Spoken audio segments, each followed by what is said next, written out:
Pažiūrim, koks vyras skuba pas jūs greitai. Jeigu jūs, pavyzdžiui, vieniša arba, pavyzdžiui, pas jūs pauzės skyrėte, laukite kažkokiu.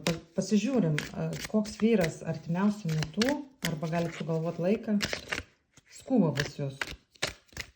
Vis tiek kažkoks vyras turi ateiti, teisingai. Pasižiūrim.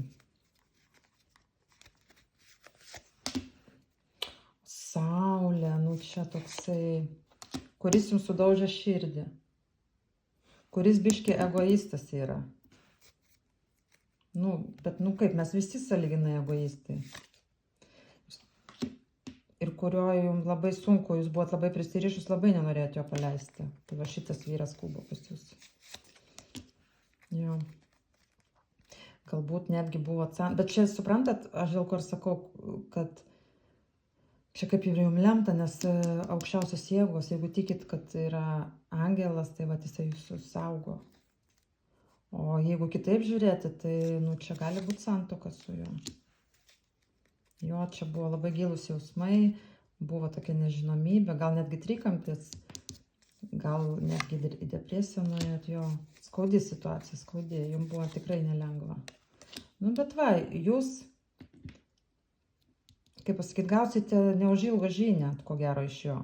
Jūs turite žinoti, apie ką aš čia šneku. Ir su kokiu tikslu jis eina. Jo, čia galėjo būti trikampis, nes matot, va čia pasirinkimas. Arba jis tiesiog negalėjo niekaip apsispręsti dėl jūsų santykių. Arba pas jį yra žmona, arba jo. Oi, palaukit. Žodžiu, tai tada, jeigu jūs buvo trikampį, grinai tom merginom ar moterim, buvo trikampį ir jisai turi žmoną, tai čia rodo skyrybas ir meilė su jumis. Tai va šitas vyras. Jo, jisai išsiskirs ir ateis pas jūs. Jis nemeluoja, jis tikrai tai bus. Čia taip. Taip. Ir netgi finansiškai jums ateiti padės. Žodžiu, išsipildys jūsų svajonę.